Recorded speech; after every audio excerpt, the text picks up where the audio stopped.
Então, esse webinário, né, então, uma grande oportunidade para a gente, então, conhecer, né, os avanços da tecnologia, então, da ciência de dados, né, o Data Science, a cloud híbrida e também a híbrida e compartilhada, desculpe, né, e também o 5G. Então, são assuntos que interessam a vários segmentos da indústria, diversos cursos que atendem. e isso, então, vai, né, ajudar a moldar também as necessidades, né, de mais investimentos e mais conhecimentos também nessa área, tá? Então, esse evento vai ser conduzido por professores da Poli, e eu vou fazer, então, a apresentação aqui. Então, professor Marcel Simonetti, né, professor do nosso MBA também, do PES. Boa noite, professor Wilson. Boa noite. Agradeço o tudo convite bem? do PES para participar desse seminário. Professor Mário Magalhães, nosso palestrante. Boa noite, Wilson. Muito obrigado pelo convite. Boa noite. Professor Giorgio De Tome, né, coordenador do curso de MBA. Boa noite a todos e bem-vindos. Espero ter um excelente seminário aí dos especialistas. Boa noite, professor Giancarlo Pereira, professor e tutor também do nosso curso. Muito obrigado também pelo convite, pela organização, pelo suporte, e o tema é um tema que abrilhantará o PS como um todo, tenho certeza. Também temos aqui o Paulo Patulo, né, que é o responsável pelo marketing do PES. Muito obrigado pelo convite. Um bom webinário a todos. É o segundo que estamos promovendo através do curso de Data Science. É o segundo de muitos que virão, sempre sobre temas atuais. Muito obrigado. Ok, então, né, com a apresentação dos participantes, né, nós já podemos, então, dar início ao webinário. E podemos começar, então... Ok. Deixa eu fazer a minha reapresentação, desculpa, agora que eu notei, na hora que eu falei, eu estava com o microfone fechado. Então, eu também agradeço o convite, né, agradeço todo o suporte, agradeço o apoio, e tenho certeza que a Poli, a USP, e em especial o PES Poli, ganhará muito com essa brilhante apresentação dos nossos professores e colaboradores. Obrigado. Ok, então, com a apresentação de todos, né, podemos dar início, então, ao evento. Eu vou pedir desculpas antecipadamente, que eu tenho que me retirar antes, né, tem outras atividades ligadas ao PES também. Eu peço desculpas por não poder participar até o fim desse evento, mas desejo a vocês um ótimo evento, né, e uma ótima noite também, um ótimo trabalho a todos, ok? Boa noite. Boa noite, obrigado, professor Wilson. Muito bem, começamos então com a participação do professor Marcel Simonetti, que falará sobre cloud híbrida. Professor Marcel, a palavra é sua. A famosa pergunta dessas nossa nova vida online. Já estão vendo a tela? Está ok. Tá. Então, mais uma vez, obrigado ao PS, ao professor Giancarlo, pelo convite, né, para a gente falar sobre esse assunto, que é vasto. A gente tentou dar uma resumida aqui também, para a gente não passar muito tempo da noite falando só sobre isso. Mas a questão principal que a gente quer abordar hoje aqui é não tanto a tecnologia, que é bem conhecida já temos nuvem há muito tempo, né? Caminhar para o híbrido e para o compartilhado é só mais uma forma de aplicar a tecnologia, mas essa forma de aplicar está trazendo muitos desafios na parte da gestão desse processo, né? Na governança desse ambiente. Um pouco sobre mim, só para a gente começar ao entendimento, né, de onde vem toda a minha experiência com isso. Eu tenho um mestrado, né, pela Escola Politécnica, fiz um trabalho sobre engenharia de sistemas em sistemas sociotécnicos, que junta pessoas e tecnologia. A seguir, meu doutorado foi com fatores humanos de engenharia de software, né, na forma de a gente fazer projetos de software e envolver as pessoas que estão nesse trabalho. Sempre a gente acaba batendo em gestão de projeto com isso, aí eu parti para um pós-doutorado sobre a complexidade que existe em projetos de tecnologia. Também sou colaborador do CEST, um centro de estudo que envolve sociedade e tecnologia na USP. Também sou professor do MBA de Data Science e Analytics no PES. Minha carreira em TI já começou há muito tempo, lá em 1990, né?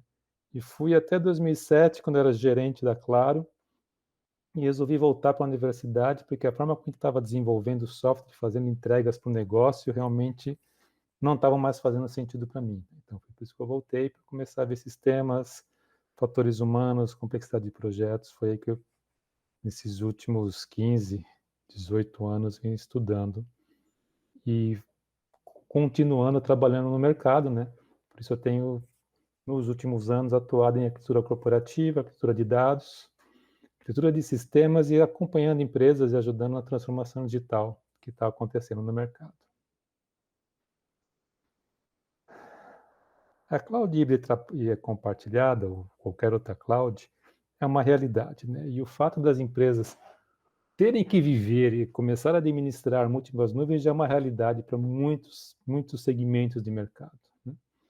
E vamos ter várias nuvens, desde a nuvem como um bare metal, né, que eu entro em detalhes adiante, até passando pelas várias variações e combinações de formatos e tipos de serviços em nuvens. O que nós temos visto é que as empresas acabam se viciando e criando uma nova dependência, né? Que vai desde dependência de um fornecedor de serviço até uma dependência de tecnologia que está naquele fornecedor, naquela nuvem. E uma forma de a gente lidar com isso é escolher um caminho. Escolher um caminho, planejar sua arquitetura e ser fiel a ela, né? Esses passos a gente vai tratar nessa apresentação de hoje. E comentar que sempre tem as armadilhas, né? E quais são as armadilhas? As ferramentas mágicas, né, criadas pelos filhos do super-homem que prometem resolver tudo. Então, a computação na nuvem vem já de uma coisa clássica, né, que a gente trabalha em nuvem, que é como utilizar a nuvem como um provedor de serviço para nós, que pode ser uma infraestrutura com uma plataforma para a gente hospedar as nossas soluções e até utilizar todo um conjunto de serviços, né, como software as a service. E o controle que nós temos como empresa desse ambiente pode ser maior ou menor conforme essa escolha. Um detalhe sobre a infraestrutura sob serviço, que vem muito forte atualmente, e eu vejo isso acontecer mais lá fora, né, que pelo CES a gente acaba acompanhando o mercado fora do país, é uma tendência de você acabar utilizando a nuvem como um bare metal, quer dizer, você ter recursos de lá como se fosse um servidor que você comprasse para um data center hoje, mas você tem o seu servidor no ambiente de nuvem. Você contrata ele sem nenhum sistema operacional, sem nenhuma infraestrutura, e você é responsável por instalar tudo. Então, o bare metal na nuvem é um subconjunto dessa infraestrutura como serviço. Tanto a infraestrutura como a bare metal compartilham recursos, né? Mas tem uma vantagem, tem uma diferença básica, que é a infraestrutura como serviço está sempre utilizando recursos virtuais. A parte que você contrata um bare metal, você tem um servidor seu. A vantagem disso é que você pode ter uma coisa dedicada para você, como empresa, ter a sua equipe, né, cuidando dos sistemas operacionais, da questão de segurança, compliance para ele, e começar a criar um ambiente virtual como você deseja. E isso faz com que algumas empresas que tenham que aderir a regras de compliance e de proteção que são mais rígidas e que tenham auditorias e formas de controle, levam uma escolha por essa forma de nuvem, né? Não uma infraestrutura como serviço, que você tem umas restrições de ambiente, você tem uma certa dependência do fornecedor da nuvem, mas sim passar a ter um servidor na nuvem, não no seu data center. E isso tudo pode ser feito com diversos tipos de nuvens, né? E para poder falar dos 4 tipos de nuvens que temos hoje, eu acabei indo pegar o Departamento de Defesa americana, que tem definições bem claras sobre isso para as próprias empresas usarem lá, né? Como a gente sempre recebe muitas coisas de lá e herda palavras e domínios tecnológicos de lá, foi que eu resolvi pegar de lá essas 4 definições, as definições dos 4 tipos de nuvens, né? A nuvem privada, né, como sendo uma infraestrutura única, composta pela própria organização que está montando aquele ambiente de tecnologia, né? E quem utiliza diretamente isso são as próprias unidades de negócio da organização e possivelmente usuários que esse negócio tem. Ela fica localizada fisicamente no data center da empresa, muitas vezes, mas já há casos em que eu contrato a Amazon, por exemplo, ela montar um ambiente específico para o meu uso, quer dizer, monta uma rede privada minha lá, naquele ambiente da Amazon, por exemplo, né? Muitos serviços do Estado americano estão fazendo isso, né? A Amazon, por lá, está especializando em montar ambientes de nuvens privados para áreas do governo americano. A outra classificação é a rede comunitária, né, que é um dos temas aqui, mas a rede comunitária nasce de uma forma mais simples, quer dizer, eu tenho um grupo de corporações, de empresas, muitas vezes ONGs, que têm um interesse em comum, por um tópico comum, ou de negócio, ou de ambiente, ou de serviço público, e cria uma infraestrutura de negócio para essa comunidade de organizações operar e funcionar, né? Ela é compartilhada, os recursos dela são compartilhados exclusivamente para esses membros, né? A rede pública, que é a clássica, que a gente conhece com a Amazon, Azure, o Google Cloud, que são todos esses exemplos de nuvem pública, né? E a híbrida, né, que é o que vem tomando força nos últimos 2 anos e este ano chegando com mais força ainda no Brasil, que é uma composição de 2 ou mais infraestruturas de nuvem, normalmente uma nuvem privada sua, ou até mesmo seu próprio data center, e uma nuvem pública, você colocando ativos de operação seu nessa nuvem pública, né? Em alguns casos, também cria uma nuvem, uma cloud comunitária, né? Uma nuvem comunitária, onde estão os seus parceiros de operação, seus parceiros de negócio, com quem você utiliza serviços para a sua operação. Eles são sempre vistos como uma entidade única, né? Elas permanecem sendo um foco único de trabalho do ponto de vista de gestão de tecnologia de TI, e todo esse ambiente tem uma tecnologia de interligação entre eles, para que eles possam compartilhar dados e funções dos seus serviços. E essas diferenças, essa classificação em 4 grandes tipos, atinge diretamente a forma de gestão.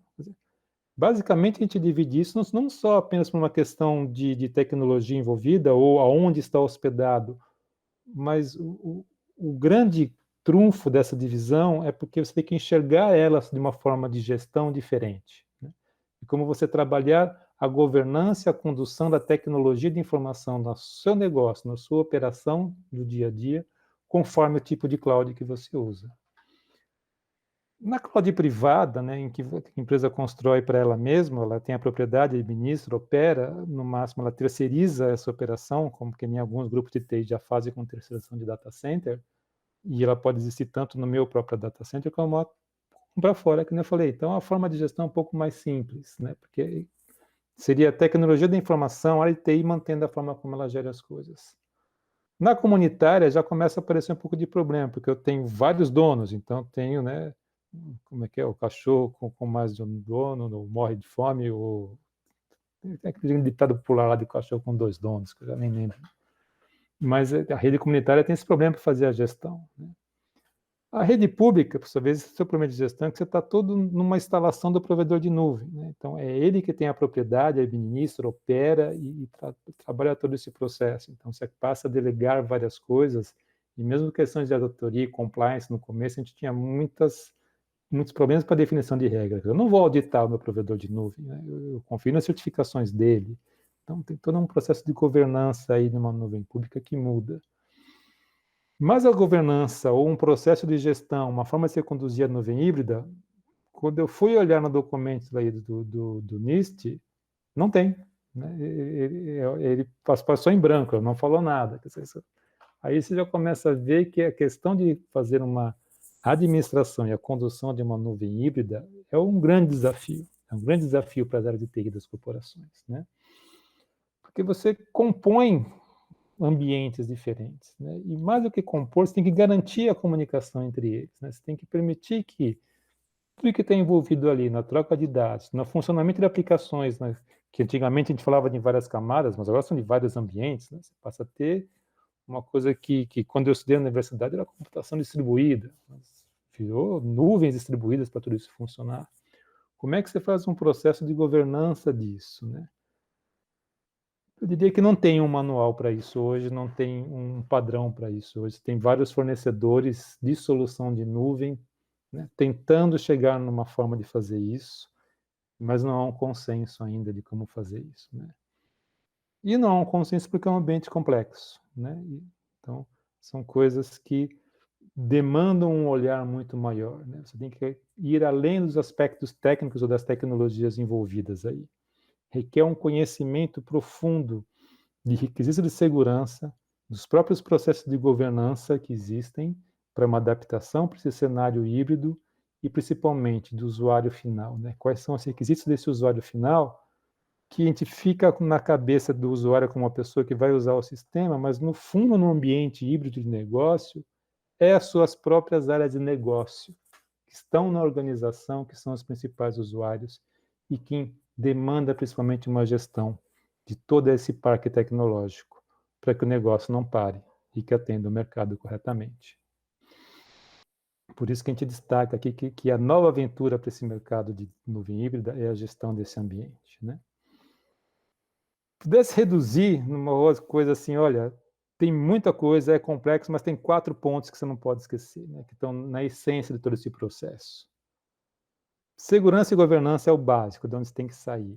Mas o grande problema é que o mercado vem falando muito na palavrinha do DevSecOps, né? Você ter desenvolvimento com segurança e operação. Antigamente era só o DevOps, né? Você fazer código que já controla a sua infraestrutura. Mas como é que você faz isso e coloca a segurança junto? Não é comprando ferramentas, gente. Não é procurar um fornecedor que tenha controles de processos para ter DevSecOps. Para você chegar nesse ponto, precisa mudar a cultura da empresa. Você ter uma forma de trabalhar e de pessoas que tenham a visão de o que é uma infraestrutura em nuvem, de o que é um desenvolvimento de código para nuvem e o que é desenvolvimento com segurança. Isso é um impacto cultural gigantesco. Você não consegue partir para DevOps, DevSecOps de um dia para o outro, né? Você tem que considerar que toda a segurança na sua cloud híbrida, nas suas 2 nuvens, ou na sua nuvem pública e no seu data center, tem que ter interface de segurança homogênea. Você não pode começar a ter regras diferentes, ferramentas de segurança ou padrões de segurança diferentes em cada um desses ambientes. E, principalmente, você tem que ter uma monitoração única, né? Uma monitoração que gere informações da mesma forma para você poder garantir que requisitos de segurança estão lá acontecendo. E, principalmente, que os próprios requisitos de segurança que você coloca como criptografia não afetam o desempenho como um todo do seu negócio, né? O famoso está tudo lento. Aí você vai ver está lento por causa de todos os processos de criptografia que estão ali ocorrendo. Criptografia e descriptografia, né? O segundo ponto, até para você poder avaliar todo o impacto de segurança, é entender a carga. Quer dizer, onde que você vai estar executando o seu maior processo computacional, né? Onde você vai estar manipulando a maior quantidade de dados. Onde você vai estar demandando mais recurso computacional. Em qual das nuvens? On-premise, na nuvem pública, na sua nuvem privada? Como que você começa a pensar em todas as suas soluções, toda a sua arquitetura de suporte ao negócio, toda a sua arquitetura de TI de suporte ao negócio, para saber onde encontrar essas cargas? Estão nos melhores lugares? Não estão? Elas afetam em quanto, né? O quanto que elas me dão visibilidade, que é o terceiro ponto, né? Que dados vão estar em cada ponto? Como que eu valido o que está acontecendo? Como é que eu gero relatórios comuns de métricas? Como é que eu avalio todo esse meu ambiente de uma forma única? Para não começar, quando eu olho aqui o meu barramento de serviço, eu tenho essa visão de consumo, mas quando eu olho minhas APIs gateways, né, minha forma de eu externalizar o meu negócio através de APIs para o mercado, eu tenho uma outra visão e não consigo amarrar o que eu exponho e o que eu consumo dos meus próprios sistemas legados, né? E isso é importante para que eu consiga atender os níveis de negócio. Principalmente os níveis de negócio, o comprometimento da área de TI com o bom funcionamento das cadeias de negócio, né? Quanto que eu estou garantindo que as minhas interfaces entre as nuvens, meus pipelines de dados, né, minhas transferências de dados de um ambiente para o outro, e as latências, não estão impactando diretamente um processo do negócio. Eu preciso garantir que as expectativas de desempenho que a minha área de negócio tem e que o meu usuário na ponta tem, sejam bem atendidas. Eu preciso partir de segurança, entender a carga e ter uma visibilidade disso para poder ter esse SLA. Esses são os 4 pontos essenciais na nuvem híbrida, né? Em qualquer ambiente distribuído que eu queira trabalhar para isso. E isso acontece porque nuvem é um ambiente diferente e tem uma mítica por trás da nuvem que acaba atrapalhando o nosso dia a dia de fazer uma gestão disso, né? O mítico não vem com a facilidade que uma startup coloca uma operação no ar, por ser fácil, está sempre disponível, nenhum hardware necessário, e uma visão de custo que é indireto, é você manter lá uma coisa funcionando com o seu cartão de crédito. Mas quando você fala de uma corporação, de uma grande organização que tem um negócio que até demanda uma nuvem híbrida para atender o mercado hoje, isso daí passa a ter uma visão diferente, quer dizer, você passa a ter que lidar com variedade de conexões, integrações, de recursos de armazenamento que tiram toda aquela primeira facilidade de botar uma ideia de uma startup na nuvem, né? Você tem que lidar com muito mais problemas que podem ocorrer ali dentro. Você tem que pensar numa questão de portabilidade, as soluções que você vai estar desenhando, onde é que elas vão estar rodando de fato. Se eu comecei a contratar hoje serviço de uma nuvem pública num provedor, se um dia precisar sair de lá, o que eu faço? É só tirar e colocar na outra nuvem, né? E isso, veja, hoje em dia não é nem um problema só de tecnologia. Você tem provedores de serviços de nuvem que já fatura em dólar. Depois, no dia do pagamento, converte aquele dólar para real. Ao passo que tem outros provedores que já fazem tudo em real. Quando o dólar dispara, você começa a ter problema de fluxo de caixa para pagar essas coisas. Você não tem uma previsão de fato de quanto você vai pagar. E aí você acaba, bom, se eu sair dessa nuvem aqui e ir para o outro que já faz tudo em real, quanto que eu economizo? Aí já você passa a ter qualquer problema de tecnologia disso e passa a ser um problema de estruturar o negócio mesmo, né? E nisso vem junto a complexidade para instalar e manter os ambientes distribuídos entre as nuvens, o que acaba trazendo custos inesperados para toda a operação. E, além disso, tem os custos inesperados relacionados à própria cultura de se trabalhar com a nuvem. Aquele desenvolvedor que deixou o servidor ligado, uma rotina lá que entrou em looping num processo de homologação ou de teste e demandou que o parque de máquina subisse gigantescamente, assim, para disparar um custo. São 2 exemplos que eu já tive que lidar no dia a dia, entendeu? Então, tem todo esse processo de você fazer uma gestão disso e controlar todo esse processo. Mas, no fim, uma forma de a gente lidar com isso é escolher muito bem o caminho, né? O que é escolher bem o caminho? É você entender o que o negócio de fato precisa, como é que é a arquitetura daquele negócio, né? Quais são os processos e aonde que o negócio da minha corporação, da minha empresa quer chegar. E aí, a partir de entender essa arquitetura do negócio, tentar montar uma arquitetura de tecnologia de informação, uma arquitetura de TI que atenda a isso, de forma a encontrar que é melhor eu trabalhar de uma forma híbrida, é melhor eu trabalhar de uma forma compartilhada, de repente meu negócio demanda tantas interações com parceiros de serviços que eu não preciso desenvolver os meus próprios serviços, eu posso usar de outros que estão em outras nuvens, ou posso criar uma nuvem onde eu compartilho com todos esses meus parceiros de negócio. Ou, de repente, meu negócio é tão crítico, ou tem que ter tão seguro, que eu tenho que ter todo o meu ambiente privado, né? Tudo parte do que esse negócio vai demandar para isso. Então, a escolha de um caminho, escolher se a nuvem híbrida, de fato, com todos os problemas de gestão que ela pode ter, vai atender melhor o negócio em algum ponto, depende daquilo que a organização está demandando, do que aquilo que a empresa está demandando como um negócio prioritário dela. Tá ótimo. Muitíssimo obrigado, professor Marcel. Giancarlo, enquanto a gente espera, você poderia falar um pouquinho sobre o curso MBA de Data Science e Business Analytics e Data Science e Analytics, por favor? Sim, com o maior prazer. Essa é uma iniciativa do PS Poly, é um curso, um MBA em Data Science and Analytics, é um curso que tem tido uma aceitação no mercado muito forte, com uma procura de mercado muito grande. Já estamos indo para a nossa turma de número 3, né? Um curso já tem alguns anos. Ele está postado no nosso site do PS Poly, é PECE,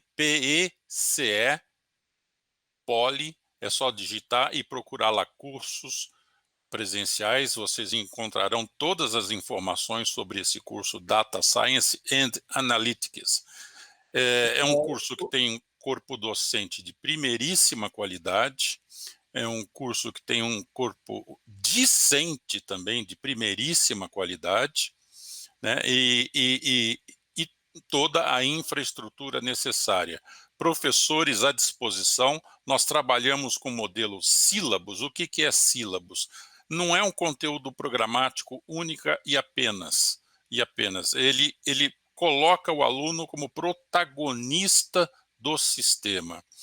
Ou seja, o professor, lógico, ele vai dar sua aula e tudo mais, mas o nosso compromisso é com a aprendizagem e não com isoladamente e não com a aula isoladamente. Então, os professores atendem em horários fora o horário de aula, atendem por e-mail, por telefone, dão aulas extras quando necessário, e é um curso que tem tido um grande sucesso, hoje, sob a brilhante coordenação do professor Giorgio Detome. Eu sou um dos professores e também sou tutor do curso. Giancarlo, o aluno que quer fazer esse curso, ele precisa ser especialista em programação? Não precisa ser especialista em programação, mas a gente gosta e a gente prefere, na seleção, pessoas que sejam da área. Não há necessidade de ter formação em ciências da computação, coisa dessa natureza, mas ele estará lidando nesse universo. Então, as pessoas que se sentirem carentes desse conhecimento terão que estudar um pouquinho mais do que as pessoas que já são mais habilitadas nesse tipo de conhecimento. Perfeito. O curso, ele tem turmas sendo aberta continuamente? Como funciona isso? Semestralmente, nós abrimos turmas.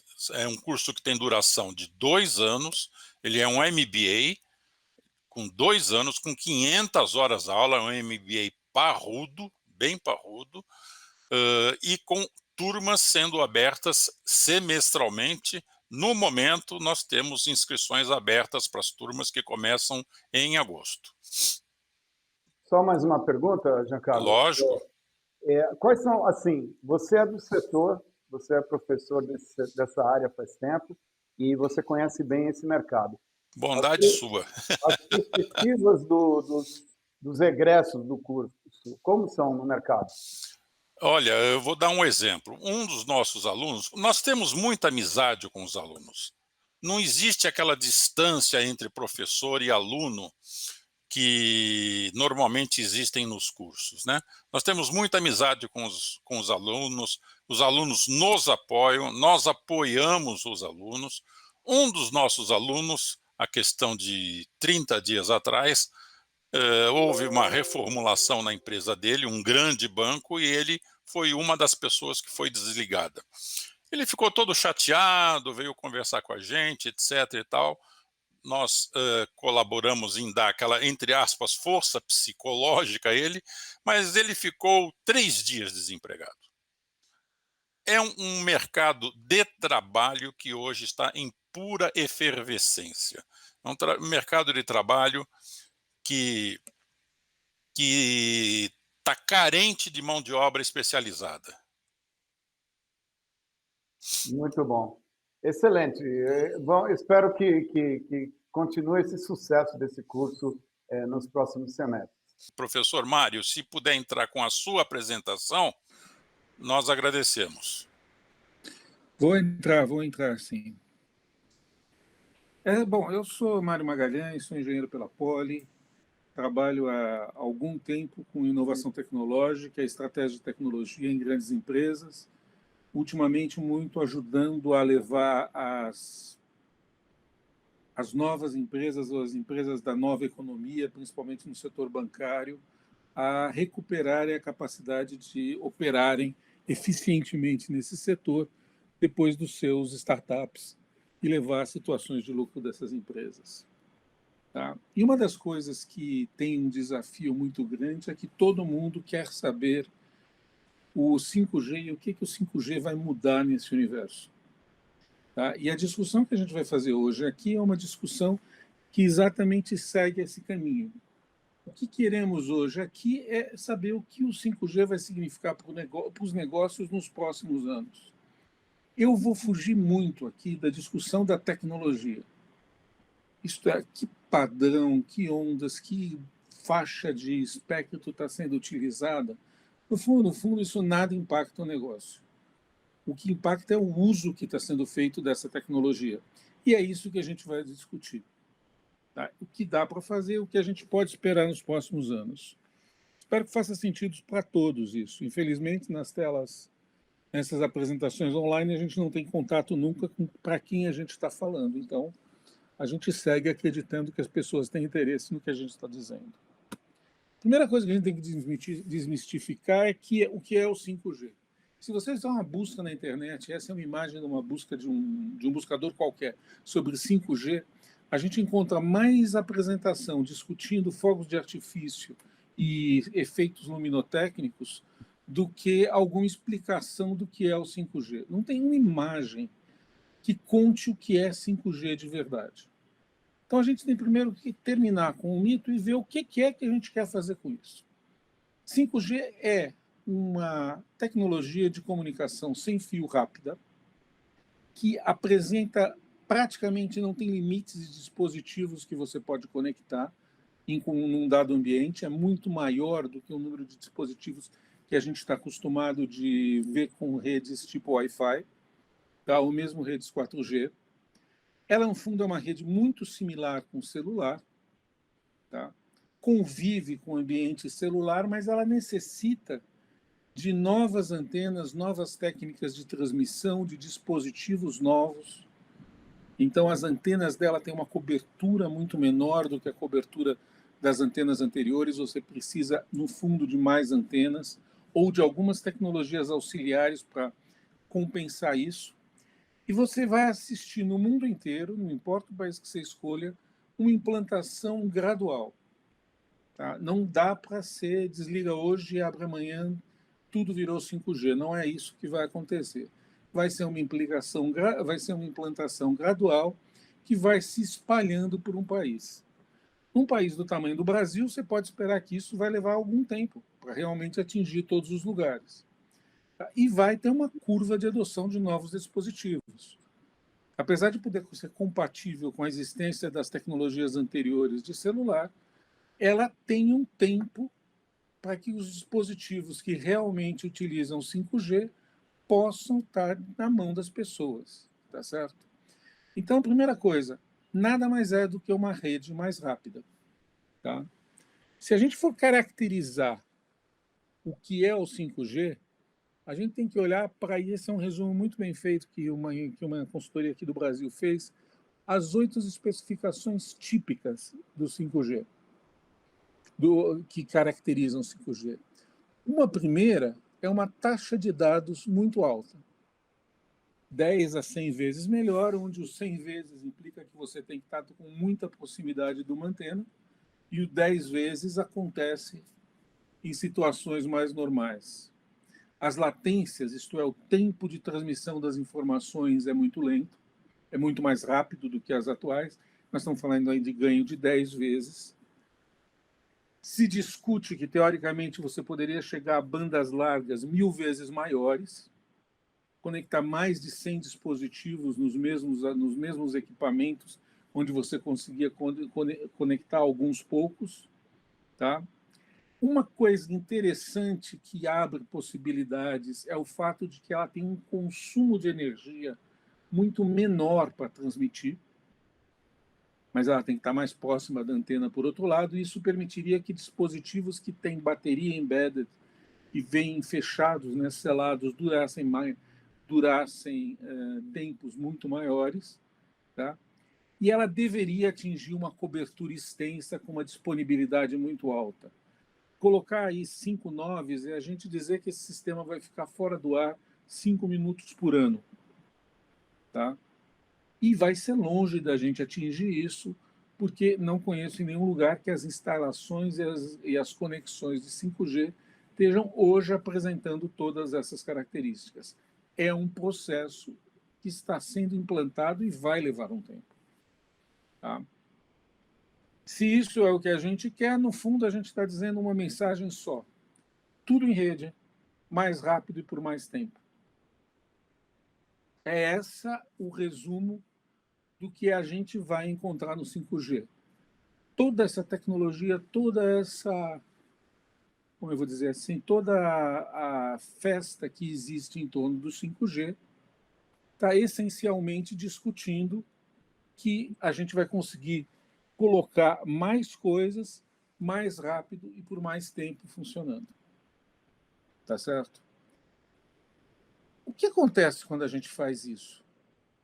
A gente tem que olhar um pouco para aprender do que vai acontecer. E a maior coisa que a gente vai ter que tratar nesse novo mundo do 5G é segurança. Se a gente olhar, nós tínhamos papel, o papel podia ser roubado, tá certo? Nós tínhamos computadores, aí a gente passou a imprimir muito papel numa época, e você achava listagem de banco em lugar que lavava carro que eles usavam para fazer o tapete de papel do banco. Isso aconteceu, eu vivi essa situação de entrar num lava rápido e o cara está usando o relatório de crédito de um banco, que era um relatório que tinha sido jogado fora em papel impresso e ele pôs no chão do carro. Tá? Essas coisas precisava já controlar a segurança. Quando chegou o mundo do PC, o problema de segurança ficou mais diluído. Porque agora você tinha nas máquinas informações e o pendrive, ou na época disquetes, o que fosse, aumentava a possibilidade de vazamento e de risco de segurança da informação. A rede local piorou isso, porque agora você podia fazer isso a nível da empresa. A internet piora novamente o aspecto de segurança, porque você começa a ter a possibilidade de roubar entre empresas e, de repente, o dispositivo que você usa para conectar, que é o smartphone, se mede em bilhões de unidades disponíveis para estar conectado nessa rede. E quando você vai para o 5G, a tendência é que isso se torna mais complexo. Os dados são mais disponíveis, a informação trafega em volumes muito maiores, a complexidade do ambiente é muito maior, o número de usuários maior, o número de dispositivos é maior. No fundo, o que a gente está dizendo é que a superfície de ataque, em que você pode ser hackeado, vazado, violada a privacidade, se tornou muito maior. Não só porque o número de dispositivos é maior, mas porque a quantidade de tecnologias e interfaces e transformações de informação que acontecem nesse ambiente se tornam muito maiores.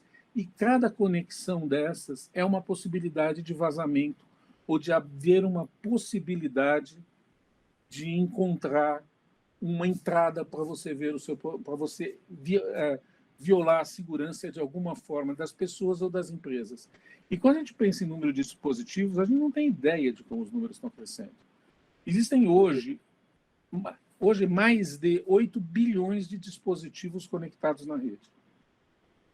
Com a entrada do 5G, a ideia é que esse número chegue em 2025 a mais de 21 bilhões de equipamentos conectados. Tá? Isso é muito mais do que a população do planeta.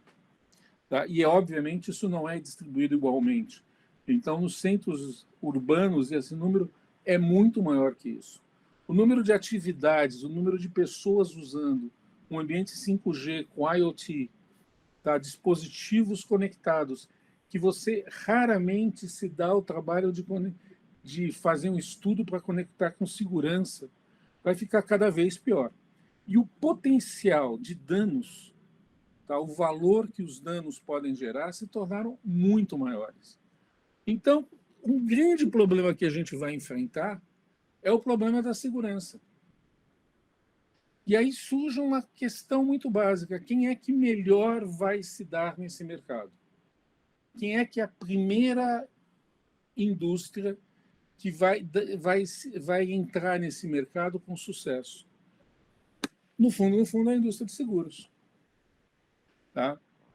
A ocorrência de incidentes no uso de sistemas cibernéticos vai ficar cada vez maior. Tá? Cibernético no sentido de estar juntando tecnologia e pessoas, né?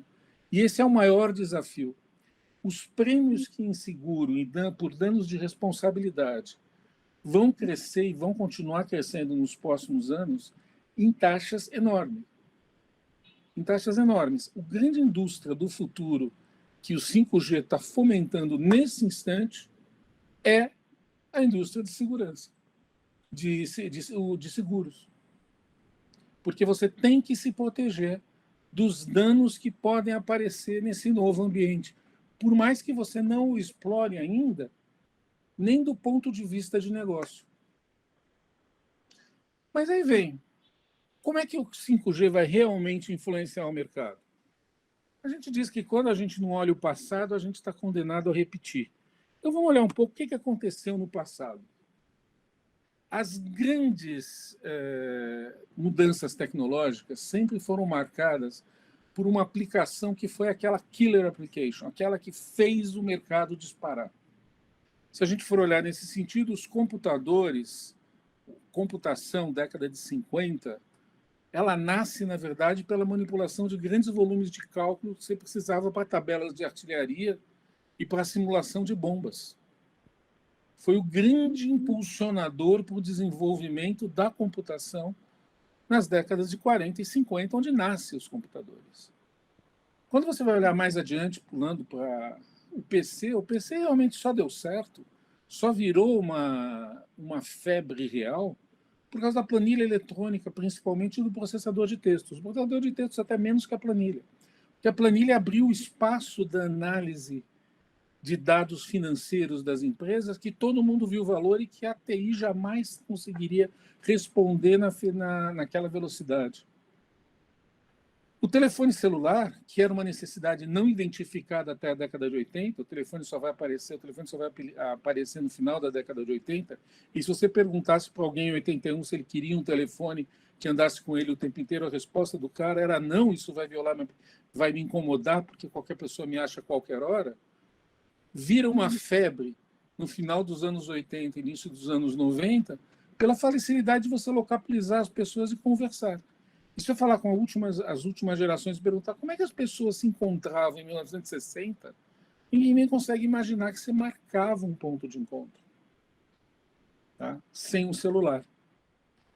O smartphone, na sua vez, qual foi o boom do smartphone? Na hora que ele consegue transmitir voz e imagem. Mensagem de voz para países que têm baixa educação foi extremamente importante. Vide a Índia, vide o Brasil. A gente tem muita gente que não consegue escrever, mas consegue falar uma mensagem. E o uso da imagem por todas as suas características. E qual vai ser a da 5G?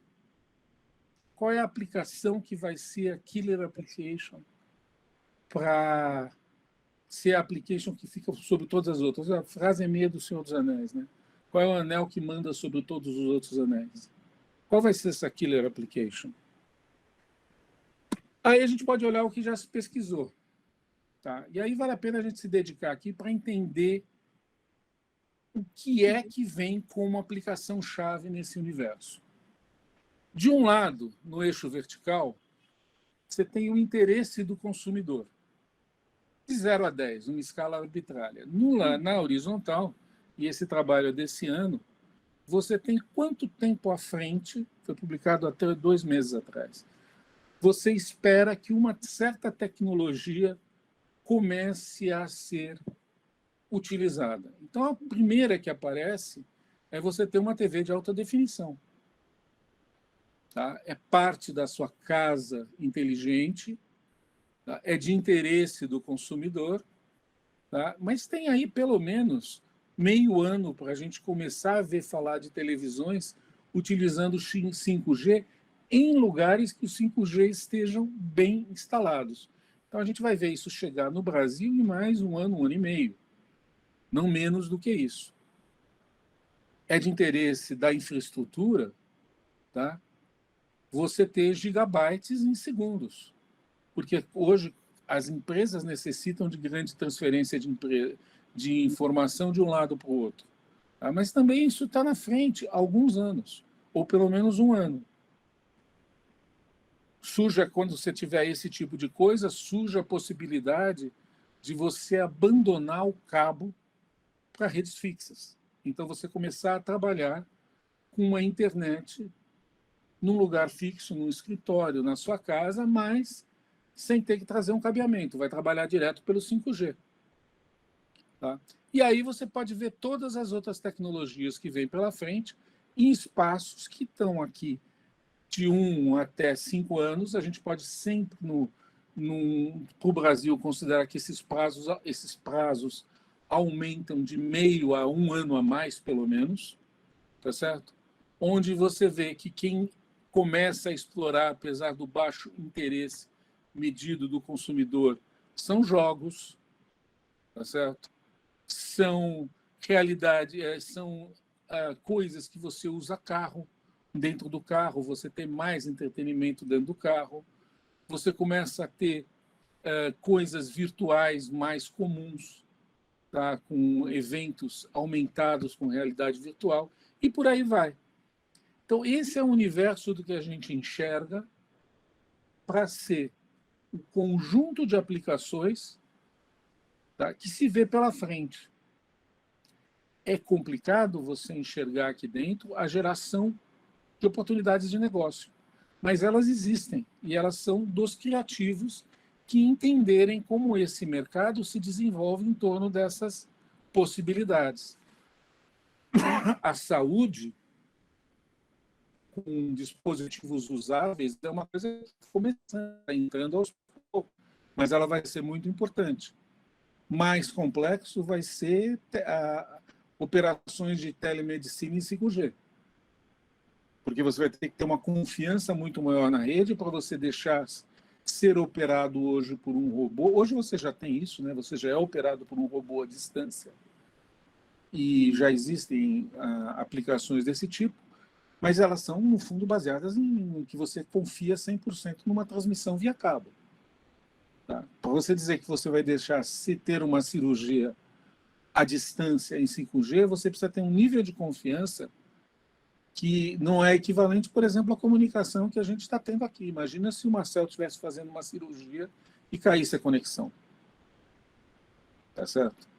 Esse é o universo. O problema é, ainda não existe uma aplicação clara que seja motivadora para que o consumidor, ainda mais o consumidor de varejo, busque o 5G com a intensidade que os provedores de 5G estão defendendo. No fundo, nós enfrentamos hoje um problema de ter uma tecnologia que está buscando o problema. Vai aparecer? Vai ser um sucesso? Vai. Quando e como, na olhada que a gente vê nessas perspectivas, é difícil dizer o que vai acontecer. Cumpri meus 15 minutos que me pediram. Estou à disposição para perguntas. Excelente, Mário. Muito obrigado. É bem legal ver a visão simplificada, né, que a gente pode entender dessa nova tecnologia. Tem algumas perguntas aqui. A primeira é da Lenise Clemens. Ela comentou que o 5G, pelo jeito, vai resolver os problemas atuais de conexão wireless. É isso mesmo, Mário? É uma esperança. Tá certo? Eu acredito quando a gente tiver maiores resultados com as instalações que estão sendo colocadas, porque até agora não deu para perceber essa solução. As experiências que se tem, principalmente nos Estados Unidos, de 5G, não demonstram ainda que se resolveram os problemas de conexão. Regionalizada, sim, em algumas situações, em algumas geografias, sim, mas não é uma coisa generalizada. Entendi.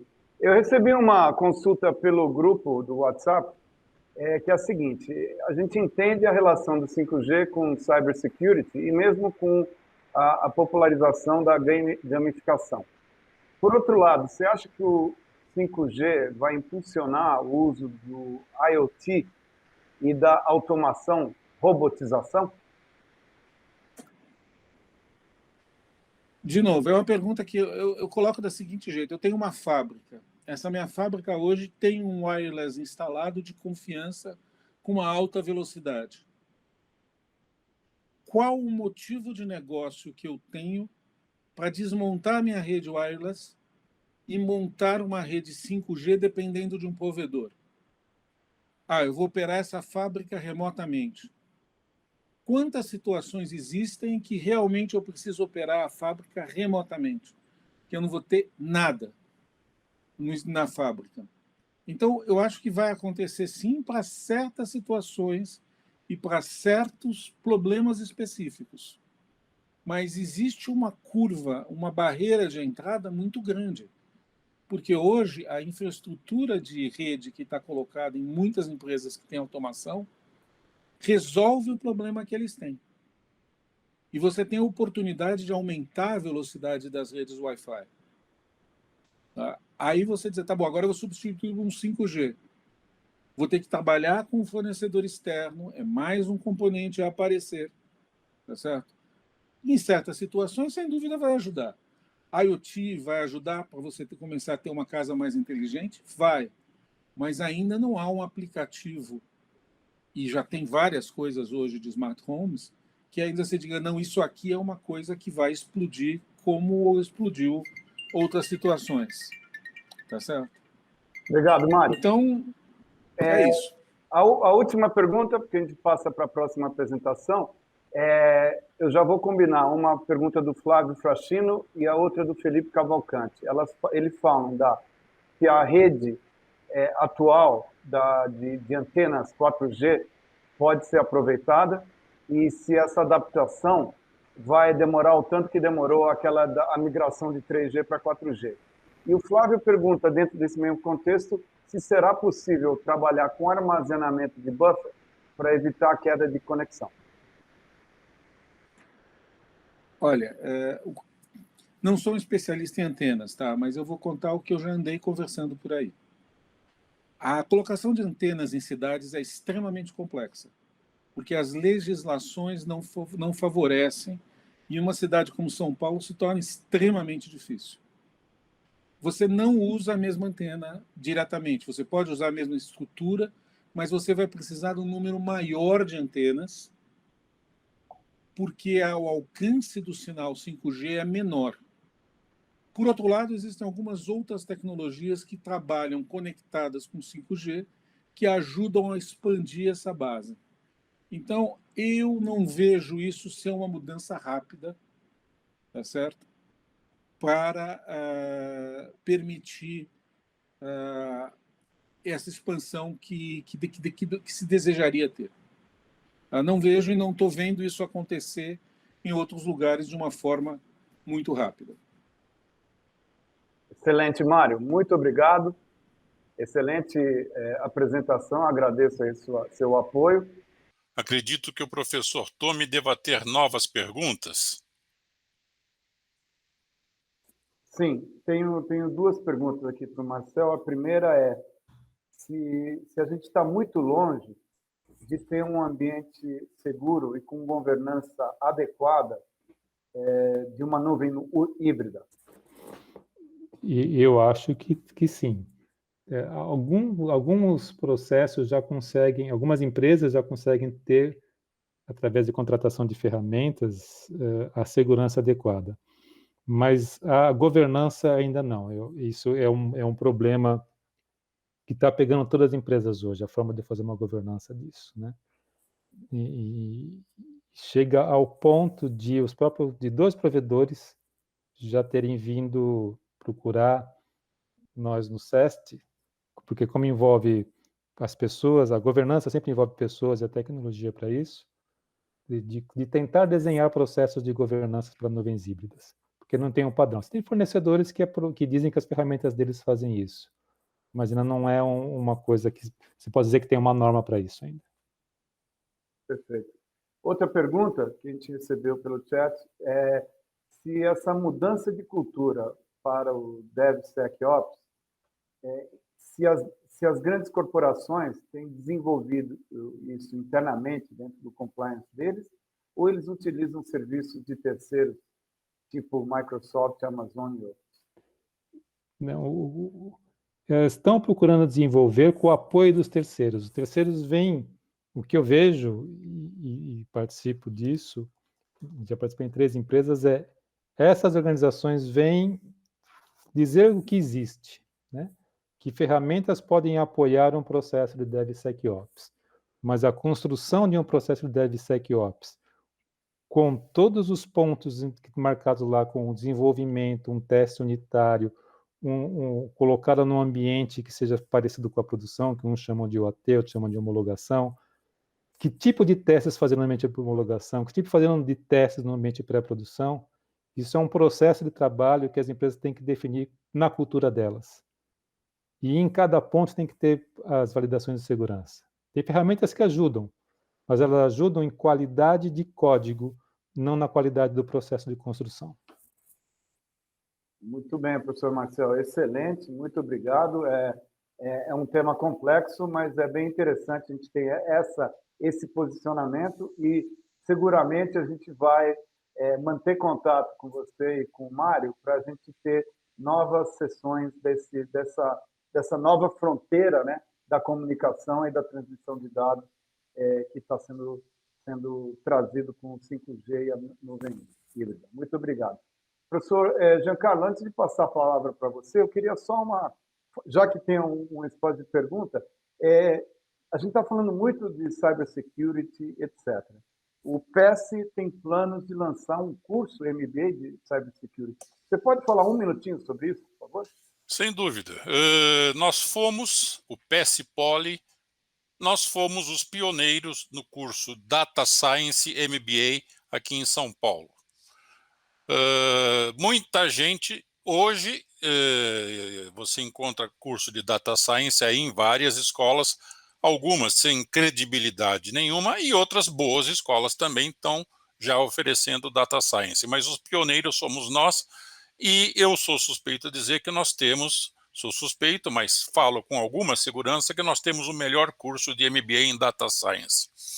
O caminho natural agora, e reforçado pelas palavras do professor Marcel e do professor Mário, é o curso de Cybersecurity, que já está sendo desenhado junto com um parceiro de uma multinacional, não posso dizer o nome da multinacional agora, que entrará junto conosco oferecendo CyberRange, oferecendo simulação, porque é um curso de Cybersecurity, é um curso eminentemente prático, né? Você não põe um piloto de avião numa sala de aula e ensina ele pilotar o avião.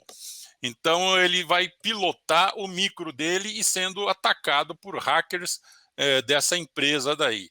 E todo o cabedal teórico que ele terá que ter. Então nós pretendemos lançar esse MBA de Cybersecurity no ano de 2022, ou seja, daqui um pouco mais que 6 meses. Essa é a nossa grande notícia e que vai abrilhantar mais uma vez o PS Poly, que será também pioneiro nesse tipo de ação. Eu gostaria também que o professor Patulo hoje falasse alguma coisinha, se possível, no final do nosso evento. Com a palavra, tua, Patulo. Sim. Inicialmente, agradecendo aos palestrantes as brilhantes apresentações e a presença de todos, né, nesse horário noturno. É o segundo webinário que nós apresentamos e pretendemos montar outros, sempre com ênfase nas tecnologias do momento e que estão afetando diretamente o planejamento do dia a dia das empresas, né? Sempre esclarecendo o que de fato é prático já e quais são ainda os gargalos a serem ultrapassados, como os dois palestrantes de hoje abordaram muito bem, né? Eu também quero dizer que os dois cursos de Data Science que o PES está disponibilizando prosseguem ainda durante esse mês de julho com as inscrições abertas. Eles começam no início de agosto, né? No dia 4 de agosto começa um, no dia 7 de agosto começa o outro, mas as inscrições prosseguem abertas. O primeiro deles, que é o curso de Data Science and Analytics, é um curso que nasceu presencial, ele, por força da pandemia, teve que operar no modo síncrono à distância, e o segundo, que é o de Data Science and Business Analytics, ele é um curso de especialização que foca essencialmente as ferramentas a serem usadas no dia a dia das empresas, e é um curso, esse totalmente EAD, né, à distância, mas feito de uma forma ao vivo, onde a interação entre os próprios alunos e a interação aluno-professor ocorre de uma forma extremamente dinâmica, de modo que inclusive o próprio networking, que é uma das grandes virtudes dos cursos de especialização, que é promover a troca de informações entre os alunos, ela é preservada, né? E de forma bastante cômoda, porque o indivíduo participa de casa, podendo fazer perguntas e podendo recorrer aos professores a qualquer hora. Quer dizer, esses cursos eles são feitos com assistência 24H por parte dos tutores, né? Então, eu agradeço mais uma vez. Quem tiver intenção de se matricular no curso, encontra as fichas de inscrição no nosso site, no nosso portal pcepoli.com.br. Mais uma vez, muito obrigado. Devolvo a palavra ao Giancarlo, ao professor Tomi, coordenador. Bom, eu também agradeço a presença de todos, ao prestígio do professor Tomi, do professor Wilson, que abriu o evento, dos nossos professores, professor Marcel, professor Mário, que abrilhantaram esse evento. Tivemos um probleminha técnico aí de internet que foi rapidamente sanado, e depois esse evento nós vamos, ele está sendo gravado e nós vamos disponibilizar o link para toda a audiência, que curiosamente vem aumentando desde o início. Então, logo mais, com os e-mails que nós temos aí da audiência, nós vamos disponibilizar o link também dessa gravação. Agradeço a presença de todos, convido a todos a visitarem o site do PSPoli, né, www.pspoli.com.br, é isso mesmo, né, Patulo? Eu às vezes confundo. Sim, pcepoli.com.br. Só pegando um gancho no que você disse sobre gravação, né? Quer dizer, o próprio YouTube ele preserva já fica lá, a gravação desse evento Exato. que estamos tendo hoje, assim como o evento que já houve, né, sobre inteligência artificial e computação quântica. Sim. De modo que quem não teve a oportunidade de ver, ou então os do evento de hoje, que porventura tenham entrado com atraso, podem assistir na íntegra, né? Ótimo. E sempre com a possibilidade de ter as perguntas respondidas, né? Muito Ótimo. obrigado mais uma vez. Eu dou o fechamento ao professor. Professor Marcel, o senhor gostaria de falar alguma coisa, professor Mário, para finalizar? Agradecer, né, ao convite. Tanto tá bom. De você, Giancarlo, como do PES em suportar essa atividade, né? E estamos disponíveis. Podem encaminhar perguntas depois, ou até fazer outras apresentações, se for o caso, para aprofundar o assunto. Tá ótimo. Peço desculpas, porque eu só percebi conexão quando eu acabei e fui abrir para perguntas. Não achei o link do Chrome aqui para... Não, essas coisas... isso faz parte... se nós formos assistir alguns outros eventos, webinars, que existem em outras boas escolas também, eles são bem plastificados. Eu acho que o nosso tem um improviso que deixa ele mais natural, mais à vontade, mais um bate-papo entre profissionais e alunos candidatos que procuram informações fidedignas feitas por profissionais. Essa é a nossa grande diferença. Professor Mário, as últimas palavras? Da minha parte, eu agradeço e me ponho à disposição para quem quiser conversar. Meu e-mail foi passado aí. Tá Estou à ótimo. disposição para quem quiser aprofundar o assunto. Então, ao professor Tome para encerramento. Ok, pessoal, muito obrigado. Agradeço aos apresentadores, as apresentações muito interessantes, e agradeço também a presença de todo o público. Quero mandar um abraço especial para o Lucas Moscato. Nosso grande amigo. E foi um dos que nos ajudaram na fase de idealização desse projeto, né? E também o professor Muscati, que também está na audiência. Boa noite a todos, muito obrigado. Boa noite, obrigado. Boa noite. Boa noite.